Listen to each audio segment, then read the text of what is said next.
আসসালামু আলাইকুম। আমি ডক্টর মোহাম্মদ মেহেদী হাসান বলছি। মেডিকেল অফিসার হিসেবে কাজ করছি কুর্মিটোলা জেনারেল হসপিটালে এবং কাজ করছি ডক্টর মেহেদিস ফার্টিলিটি কেয়ারে। আমার সাথে আছেন। Thank you.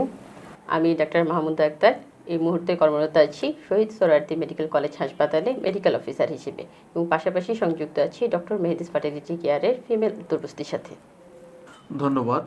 আজকে আমি যেই বিষয়টা নিয়ে কথা বলবো, এটা অনেকেরই এই প্রশ্নটা সবসময় আমি আমার ফেসবুক মিডিয়া, ইউটিউব মিডিয়াতে আপনাদের মাধ্যমে আমি জেনে থাকি যে আপনারা অনেক সময় আমাকে প্রশ্ন করে থাকেন যে sir, IUUB treatment for male, IUUB treatment for female, এটা সম্পর্কে একটু বিস্তারিত জানতে চাই। এবং অনেক সময় বলে থাকেন স্যার এটা কিভাবে করা হয়, কোথায় করা হয়, খরচ কেমন, বা এটা করলে কোনো সমস্যা হয় কিনা, এই সম্পর্কে আপনারা অনেক সময় জানার চেষ্টা করেন। সবসময় ফেসবুক বা হোয়াটসঅ্যাপ অথবা ইউটিউব চ্যানেলে আপনাদেরকে আমরা ডিটেলস কমেন্টসের মাধ্যমে জানাতে পারি নাই, যার জন্য আজকের এই ভিডিওটি জানলে আপনারা আশা করছি এই আইইউইউভি এবং আইএএমভি এবং পঞ্চকর্ম সম্পর্কে আপনারা কিছুটা জানতে পারবেন। আজকে বেসিক্যালি আমি যেই বিষয়টা নিয়ে কথা বলবো, বোধ আমরা সবাই জানি, আপনারা আমার পেজের মাধ্যমে জেনেছেন যে ইন্ট্রা ইউট্রাইন উত্তরবস্তি, যেটা আমরা ফিমেলদের ক্ষেত্রে করা হয়, এবং ইন্ট্রা ইউরেথ্রাল উত্তরবস্তি, যেটা পুরুষের ক্ষেত্রে করা হয়। Basically advance form of treatment infertility ম্যানেজমেন্টের ক্ষেত্রে এই দুটো প্রসিজিওর আমরা করে থাকি। আসলে এই আইইউইউভি যেটা নন ইনভেসিভ একটা প্রসিজিওর, যেটা মেডিকেটেড ডিককশনের মাধ্যমে ফিমেলদের ক্ষেত্রে থ্রু ভ্যাজিনা টু ইউট্রাস এবং পুরুষের ক্ষেত্রে ইন্ট্রা ইউরেথ্রাল রুটে আমরা করে থাকি। বেসিক্যালি এই বিষয়টা নিয়ে আমরা যখন আপনাদেরকে মাঝে মাঝে আমরা ভিডিওর মাধ্যমে জানানোর চেষ্টা করি, সেটা হচ্ছে পুরুষের যে ইন্ট্রাইউট্রাইন উত্তরবস্তি আমরা কখন করে থাকি। আপনারা অনেক সময় কোশ্চেন থাকে যে স্যার এটা কখন করা হয়।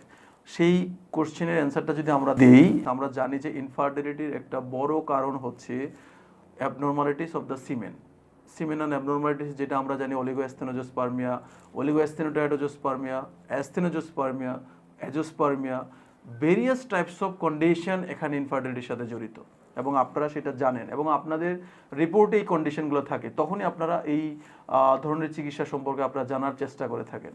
আমরা আইইউইউভি অথবা আইএএমভি, ইন্ট্রা ইউট্রাইন মাত্রাবস্তি, যেটা আরেকটা টার্মিনোলজি, এই চিকিৎসাগুলো করে থাকি কখন, যখন কোনো একজন পেশেন্টের রিপোর্টগুলো অ্যানালাইসিস করে দেখি তার কন্ডিশনগুলো একটু সিভিয়ার, যেটা নর্মাল অলিগোস্পার্মিয়ার চেয়ে আরও একটু সিভিয়ার, যেটা নর্মাল অ্যাস্থেনোজোস্পার্মিয়ার থেকে আরও একটু severe.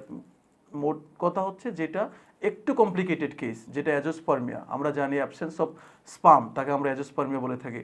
Severe condition of the seminal abnormalities, যেটা সিভিয়ার অলিগোঅ্যাস্থেনোটাইডোজোস্পার্মিয়া, অথবা কারো ক্ষেত্রে সিভিয়ার অলিগোস্পার্মিয়া, যেটা 1 মিলিয়নের চেয়েও কম, অথবা তার যদি মোর্টিলিটির সমস্যা থাকে 100% নন মর্টাইল, 100% নন মর্টাইল, 100% মরফোলজিক্যালি অ্যাবনর্মাল, সেই ক্ষেত্রে আমরা অনেক সময় পেশেন্টের কন্ডিশন বিবেচনা করে, অ্যাসোসিয়েটেড রিপোর্টগুলোর কথা বিবেচনা করে আমরা এই আইইউইউবি পুরুষের ক্ষেত্রে সিলেকশন করে থাকি। ঠিক তারপরে আপনারা অনেক সময় জেনে থাকেন আমার ফেসবুক মিডিয়ার মাধ্যমে যে স্যার আইইউইউভি ফর ফিমেল এটা কখন করা হয়, এবং আমরা খুব অত্যন্ত আনন্দের সাথে আপনাদেরকে জানানোর জন্য আজকে এই ভিডিওটা করছি, যেটা হচ্ছে ফিমেল উত্তরবস্তি কখন করে থাকি। আমরা জানেন ফিমেল ফ্যালোপিয়ান টিউব ব্লকেজ, যখন বাইলেটারাল অথবা ইউনিলেটারাল ফ্যালোপিয়ান টিউব ব্লকেজ থাকে, সেক্ষেত্রে আমরা এই ধরনের ট্রিটমেন্ট, উত্তরবস্তি ট্রিটমেন্টের কথা বিবেচনা করে থাকি। ফার্স্ট ট্রিটমেন্ট যেটা আমরা অ্যাডভান্স ফর্ম অফ ট্রিটমেন্ট, এই ট্রিটমেন্টের কথা আমরা থিঙ্ক করে থাকি, যেটা ফিমেল ফ্যালোপিয়ান টিউব ব্লকেজের ক্ষেত্রে। এবং লো এএমএইচ, অ্যান্টি মোলারিয়ান হরমোন যখন কমে যায়, একটা নির্দিষ্ট বয়সে এএমএইচ কমবে, এটা স্বাভাবিক। কিন্তু যখন কারো এএমএস কম থাকার কথা না, যেমন বিলো 35, 25, 28, 22, এই বয়সে যখন অনেকের এএমএস কমে যায়, তখন আমরা থিঙ্ক করি তাকে এই ট্রিটমেন্টের মাধ্যমে এএমএস বাড়ানো। সেক্ষেত্রেও আমরা ইন্ট্রাইউট্রাইন উত্তরবস্তির চিকিৎসাটা আমরা তখন সাজেস্ট করে থাকি বা রিকমেন্ড করে থাকি, যেটার গাইডলাইন এবং রেফারেন্স আপনাদের অনেক সময় আমি আমার বিভিন্ন মিডিয়ার মাধ্যমে শেয়ার করে থাকি, যেটার ইন্টারন্যাশনাল পাবলিকেশন এবং বিভিন্ন রেফারেন্স, যেটা আমরা শাস্ত্রীয় চিকিৎসা বিজ্ঞানে যেটা আমরা বলি চরক সংহিতা, সূত্র সংহিতা, যেখানে এই IUUB for tube blockage for AMH যেটা রিকমেন্ড করে থাকে, এবং আমরাও তাই শুরু করেছি। আপনারা জেনে আনন্দিত হবেন, আমরা যখন বাংলাদেশে আমরাই প্রথম, এবং আমি যখন সরকারি খরচে ফেলোশিপ প্রোগ্রাম শেষ করে ইন্ডিয়া থেকে Hyderabad India Srikrishna Ayurvedic infertility centre and Panchakarma centre থেকে যখন স্কলারশিপে ফেলোশিপ ডিগ্রি অর্জন করে আমি যখন বাংলাদেশে আসি, তখন আমি প্রথম এই IUUB এবং IAMB এবং এই পঞ্চকর্ম ট্রিটমেন্টটা শুরু করি। তারই ফলশ্রুতিতে আস্তে আস্তে করে এই ধরনের পেশেন্টগুলোকে আমরা এই ধরনের treatment, advance form of treatment আমরা আপনাদেরকে বলে থাকি এবং রিকমেন্ড করে থাকি। সেক্ষেত্রে আমরা আপনাদের এই ধরনের কন্ডিশনের কথা বলে থাকি, এবং অনেকেরই এই কন্ডিশনের পরে কিছু কোশ্চেন থাকে যে স্যার ঠিক আছে, IUB for Fallopian tube blockage management, severe form of seminal abnormalities অথবা লো AMH, আসলে মহিলাদের ক্ষেত্রে কি স্যার কে করেন? কোনো এক্সপার্ট ডক্টর অথবা কোনো মহিলা কোনো নার্স অথবা কে করেন? আসলে এটা নিয়ে কোশ্চেন থাকে, নাকি আপনিই করেন? অ্যাকচুয়ালি যখন আমরা আমার ফেলোশিপ কোর্সে যখন আমার মেন্টর, আমি শ্রদ্ধা মানে স্যারকে খুব রেসপেক্টফুলি স্মরণ করছি, আমার স্যার মেন্টর যিনি হায়দ্রাবাদে মরুসুপ আলী, ডাক্তার মরুসুপ আলী দিলীপ, এবং মহিলা ডক্টর গাইনোকোলজিস্ট ডাক্তার মরুসুপ আলী রামাবানি ম্যাডামদেরকে স্মরণ করছি, এবং যাদের মেন্টরশিপে, যাদের টোটাল সাজেশনে আমি বাংলাদেশে এসে এই উত্তরবস্তি চিকিৎসা এবং IUB চিকিৎসা শুরু করি, এবং ফিমেলদের ক্ষেত্রেও তাই আমরা শুরু করি। প্রথম অবস্থা আমি নিজেই করতাম এই IUB for female tubal blockage এবং AMS এর যে চিকিৎসার ক্ষেত্রে। পরবর্তীতে আমরা ম্যাডামকেও ওই আমার টিচারদের সাথে ইন্ট্রোডিউস করি এবং ওনাকেও এটার বিষয়ে ট্রেনিং করানো হয়, এবং আমি প্র্যাকটিক্যালি ওনাকে অ্যাটলিস্ট 50 কেস যেটা নিজের হাতে করে এবং ম্যাডামকে দেখানো হয়। পরবর্তীতে ম্যাডাম সার্টিফিকেশন অর্জন করেন এবং উনি নিজের হাতে এখন IUUB টোটালটা রান করেন। সো ম্যাডাম হচ্ছে সোহরাওয়ার্দী মেডিকেল কলেজ হসপিটালে এই মুহূর্তে কর্মরত আছেন, এবং পাশাপাশি আমাদের যে এই যে অ্যাডভান্স ফর্ম অফ ট্রিটমেন্ট যেটা ইন্ট্রা ইউট্রাইন উত্তরবস্তি এবং ইন্ট্রা ইউট্রাইন উত্তরবস্তি ফর ফিমেল, এই ট্রিটমেন্টটা এবং এই প্রসিডিউরের টোটাল ফিমেলদের ক্ষেত্রে কন্ডাক্ট করছেন ম্যাডাম, এবং পুরুষদের ক্ষেত্রে যেটা আমি নিজেই এই বিষয়টা দেখছি এবং এই প্রসিডিউরটা আমি নিজেই করছি। আমি অনেক সময় আপনারা আরও কিছু কোশ্চেন করে থাকেন যে স্যার এটা করলে কি অনেক ব্যথা হয়, বা এটা করলে এটা করার আগে কি করা উচিত আমাদেরকে? স্যার আমরা কিভাবে বুঝবো যে এটা করার সময় হয়েছে, বা এটা যেহেতু টার্মটা নতুন এবং আমরা চেষ্টা করছি আপনাদের ভিতরে এটাকে প্রচার করা এবং হচ্ছে এটার সুফলটা আপনাদের ভিতরে দেওয়ার জন্য। সেক্ষেত্রে আপনাদের এই কোশ্চেনের অ্যান্সারটা আমি যদি ম্যাডামের কাছ থেকে নেই, যে আসলে ম্যাডাম এই যে আপনি IUUB যে ফিমেলদের ক্ষেত্রে যে করছেন, সেক্ষেত্রে ফিমেল পেশেন্টের ক্ষেত্রে আপনার কি কি সতর্কতা অবলম্বন করা উচিত, বা IUUBর পূর্বে কি করা উচিত, ডিউরিং সেশনে কি করা উচিত, বা আফটার সেশনে রোগীদেরকে আপনি কি সাজেশন দিয়ে থাকেন, সেটা যদি আপনার মুখ থেকে আমার পেশেন্টরা শুনতেন তাহলে হয়তো উপকৃত হতেন। ধন্যবাদ। একটা কোশ্চেন করেছেন, কারণ হচ্ছে যে একজন ফিমেল পেশেন্ট যখন IUUB করবে বা ইন্ট্রা ইউট্রাইন উত্তরবস্তি করবে, সেক্ষেত্রে তার কী ধরনের প্রিপারেশন তাকে নেওয়া উচিত সেটা যদি তার জানা থাকে তাহলে সে আগে থেকে প্রিপেয়ার্ড হয়ে আসতে পারে।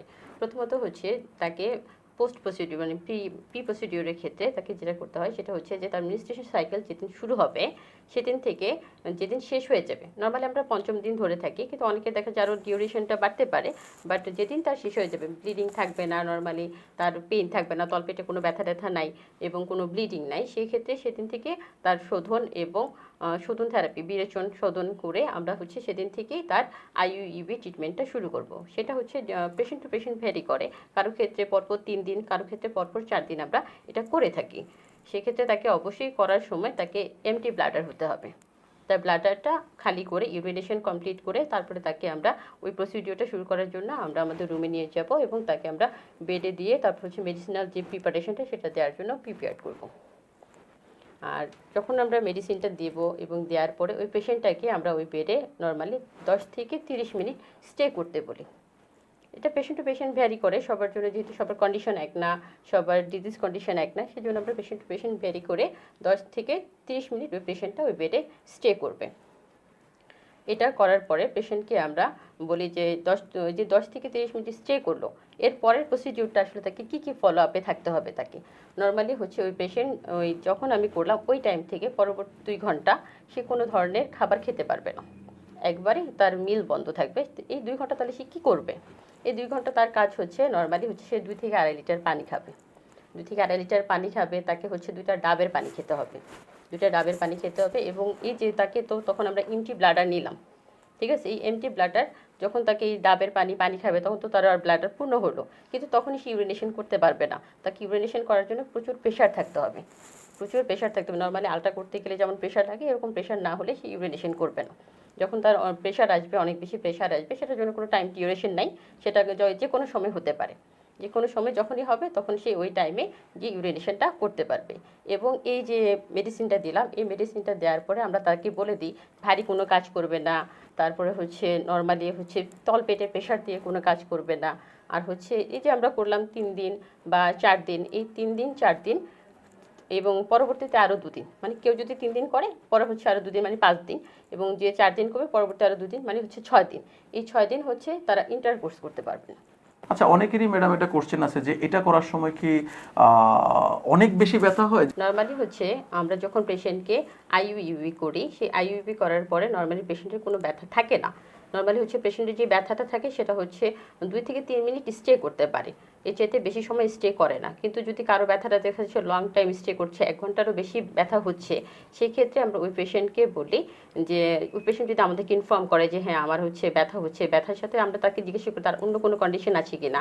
দেখা গেল তার হচ্ছে বেদনার ব্লিডিং থাকতে পারে, তলপেটে ব্যথা হতে পারে, অথবা তার হচ্ছে যেই হোয়াইটিশ ডিসচার্জটা সেটা হোয়াইটিশ না, সেটা একটু ব্ল্যাকিশ, বা ওই ডিসচার্জের কালারটা একটু অন্যরকম, বা গন্ধ ইচিং থাকতে পারে।